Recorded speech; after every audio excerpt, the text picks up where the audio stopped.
And joining me now is Acting Attorney General Todd Blanche. Mr. Blanche, welcome back to Meet the Press. Thank you for being here on what is a somber morning in the nation's capital. It is. Good morning. Thank you. Good morning. You were in the room when this all unfolded, and I want to just start on a personal level, Mr. Deputy Attorney General. When you realized what was going on, how did you react?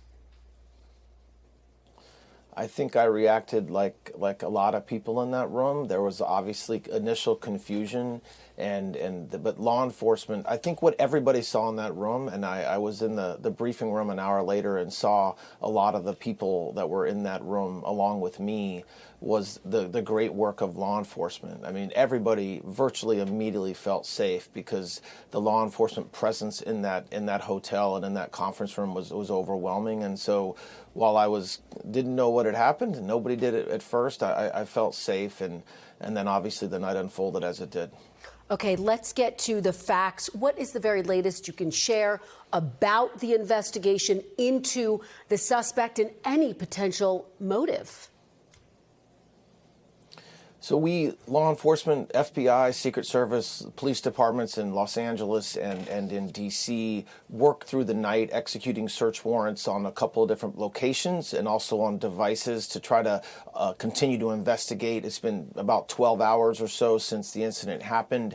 And what we believe happened, at least as of now, is that the suspect traveled by train from Los Angeles to Chicago and then Chicago to Washington, D.C., where he checked into the hotel where the Correspondents Center was at in the last day or two. We believe that the two firearms he had on him he had purchased within the past couple of years, and there's also we're still investigating motive, and that's something that will necessarily take a couple of days at least. We believe that he was targeting administration officials in this attempted attack. But that's, again, quite preliminary as law enforcement continues to go through all the evidence. I was on the phone with Director Patel after 1 o'clock in the morning. The FBI agents at both coasts were up all night and will continue doing their work. Prosecutors were up all night working. So it's a tragic, horrible event that happened. On the other hand, it really shows the best and brightest are keeping us safe, and the work that they did is great. So. And you are saying that you believe he was targeting administration officials. Was he targeting administration officials or the president himself, Mr. Acting Attorney General?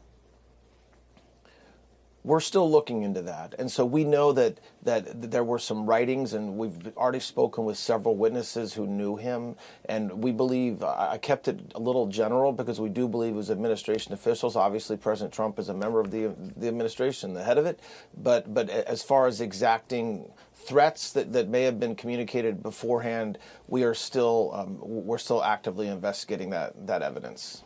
You're saying there were some writings online. What specifically are you referencing? What's leading you to believe that he was targeting the administration and the president? We have preliminary work into some of his electronic devices and talking to some of individuals who knew him, and based upon that work, I want to be careful not to say something that ends up not being true, because, like I said, this is 12 hours old. But it does appear that he did, in fact, have set out to target folks that work in the administration, likely including the president, but I want to wait and not get ahead of us on that. Was it safe to have the president, cabinet officials, members of Congress, the first lady, the vice president, such high-ranking officials all in the same room at the same time? Yes, of course. We're not going to stop living. We're not going to start doing our jobs. We're not going to stop all the work that we're doing every day. And by the way, and you were there last night as well. Let's not forget that the suspect didn't get very far. He barely broke the perimeter, and by barely I mean by a few feet. And so while this was extraordinarily dangerous and put a lot of lives at risk, and there's no doubt that that's something that we're going to have to learn from over the next couple weeks. The system worked. We were safe. President Trump was safe. His Secret Service agents kept him safe. All of us were safe. And so while, yes, it was a very tragic situation, that, as President Trump said last night, we are not going to stop living. We're not going to stop being out there with the American people. And that's, if that was his goal, he failed. And he was stopped. He was able, as you say, to breach that security checkpoint by merely a few feet. How was he able to get even that far? And did he assemble his gun on site at the hotel? We believe he was staying at the hotel. So I know there's been some reports about assembling the gun somewhere outside of his room or somewhere else in the hotel. We're still investigating that. We don't have all the answers on to how he got far, but the perimeter is the perimeter. So necessarily, if somebody's outside the perimeter and they try to breach it, assuming they don't get very far, that's what we want. That's what we want law enforcement to stop. And they did, and that's a real testament. I know there's some video out there that shows his efforts to break through, and you saw these Secret Service agents. They were remarkable. And by the way, they're about to, the fact that DHS is not being funded after what we saw those men and women doing last night should be a wake-up call to Congress, and I hope that it is. Do you think the funding fight is making America less safe? Is that what you're saying? Look, no. These men and women are doing their jobs. I'm not saying that at all. To the contrary. I mean, listen, what we saw last night with law enforcement was something that should be a testament to every single American, that they have men and women protecting them, not only outside these borders with our great military, but also inside these borders with law enforcement. So that made me very proud to lead the Department of Justice last night when I saw the work that everybody was doing, keeping everybody safe, and also launching and very quickly conducting an investigation that will necessarily take time, but we've got a lot done already. President Trump said the shooter was a lone wolf. Can you confirm that the shooter acted completely alone, that you are not looking for any other suspects this morning? Well, what President Trump said is that as of now, we think that. That's what the police chief said as well. And that's that. But this is an investigation that is 12 hours, 13 hours old. And so those facts can change, and they often do change. And if there is anybody else involved, we will leave no stone unturned to find out everything we can about that. But from what we know right now, from what we know, given what happened last night and the evidence we've gathered so far, we don't believe anybody else was involved. But again, we have a lot of work left to do and a lot of evidence left to go through and to collect. Is the suspect cooperating with investigators? I don't think he's cooperating with investigators. I want to be careful the way I talk around that, but no, it's not. At this point, we do not have somebody who's cooperating. I expect he will be charged formally tomorrow morning in federal court in Washington, D.C., and I expect that we'll go forward from there. Do you know what the charges will be? Can you give us a sense of that this morning? Yes, not atypically in a case like this, there will be an assault of a federal officer charge. There'll be a charge about, him discharging a firearm and attempting to kill a federal officer. And then there are potentially charges beyond that come from reviewing of the evidence and if we understand his motivations and as we continue to gather. But initially, I expect those two charges to be filed tomorrow morning. So assault of a federal officer and then using a firearm and discharging a firearm during that assault. Is there any potential nexus to terrorism here, Mr. Blanche? Any connection to what's happening in Iran?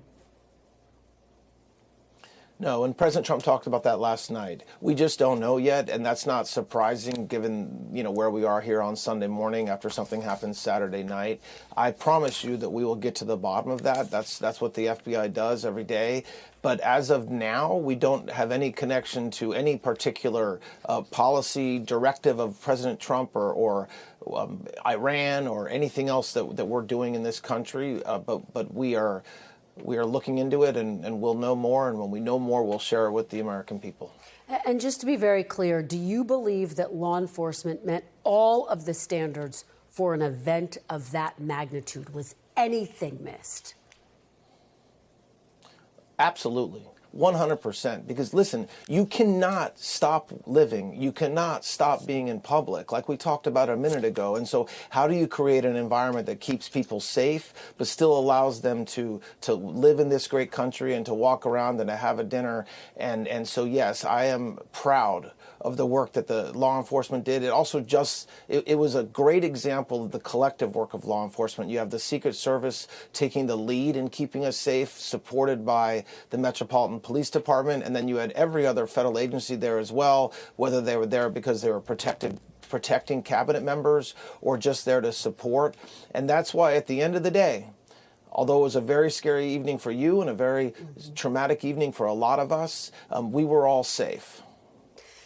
That is absolutely correct. I do want to ask you, big picture, Mr. Acting Attorney General, this security breach does come amid reporting in The Atlantic that FBI Director Kash Patel has alarmed some of his colleagues with episodes of what The Atlantic describes as excessive drinking, unexplained absences. Does President Trump still have confidence in Kash Patel to lead the FBI at this critical moment? That article was full of unnamed sources and should be completely discounted. I was with Director Patel last night. I was with him at the crime scene. I was with him in the Oval Office. I was with him afterwards. I was on the phone with him late into the evening. He was at the command center leading the investigation along with our great U.S. attorney from D.C., Jeanine Pirro. And that's what he's doing. So there's all these fake articles with unnamed sources claiming things, and then there's the reality of what's happening and what we all saw last night. And so I'm not going to speak for President Trump, but I certainly have confidence in Director Patel and also the men and women working with him that work through the night, will work through the day and through the night tonight to investigate this crime. And it's something that I'm very proud of, and everybody in this country should be proud of that as well. Okay, and you're saying that The Atlantic has stood by its reporting. I do want to ask you, looking forward, what specific steps is the Department of Justice taking to monitor or disrupt more potential acts of violence and potentially political violence? We work every day to protect this country. There's thousands of agents that are working every day to protect this country. And it's regular investigative steps. It's tips coming in from members of the public. It's us doing the investigative work that we have done for decades, that we continue to do. And you've seen that in the results. You've seen that in the charges that we brought, in the attempts at terrorism that have been stopped by the FBI and by DHS agents as well. And so this is an all-government approach to make sure that our country is safe, not only within our borders, but also outside as well. And that's the work that we have always done. And notwithstanding the noise that comes from some parts of this country about the work that we're not doing, it's not true. And so I think that the work that happened last night is something that the whole world got to see. But that's what happens every day inside the FBI and the Department of Justice and DHS. Two more very quickly. King Charles, as you know, set to visit Washington this week. Are you confident that King Charles, that world leaders can be safe here? Yes, I'm very confident. I mean, listen, this is not, we have to learn from what happened last night, and we will. But the first takeaway, the takeaway that it should be obvious, is that the system worked and that we stopped this suspect, that we stopped him as soon as he tried to do what he was trying to do. And the president was safe, his cabinet was safe, and every reporter and every member of the press and their guests were safe as well.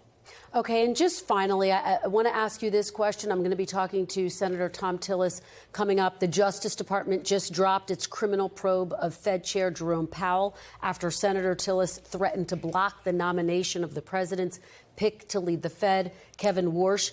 Does the Justice Department commit to not reopening this investigation if and after Kevin Warsh is confirmed? What we said last week remains true. We are letting Horowitz, the Inspector General, do his job. He necessarily needs to be, he has a lot of tools. He can talk to people. He can look at records.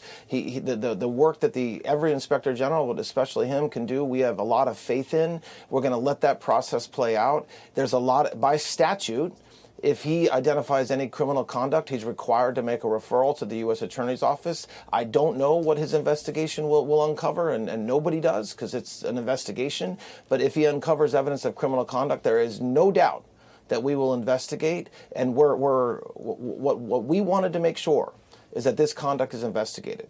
That's been the goal from the start, is to understand what is going on with that situation and with the building and the cost overruns and why it's costing so much money.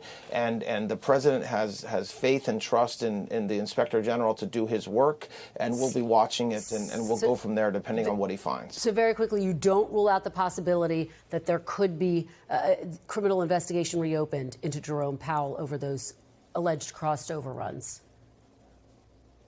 This is an investigation, and so I'm not going to prejudge what the investigation will find and say there's absolutely going to be charges or absolutely not going to be charges. That wouldn't be fair to the process.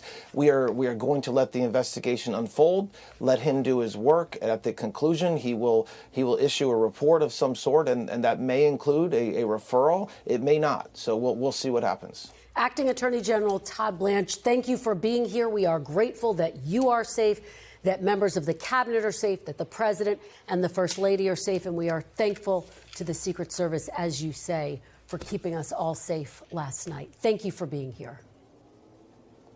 We thank you for watching, and remember, stay updated on breaking news and top stories on the NBC News app or watch live on our YouTube channel.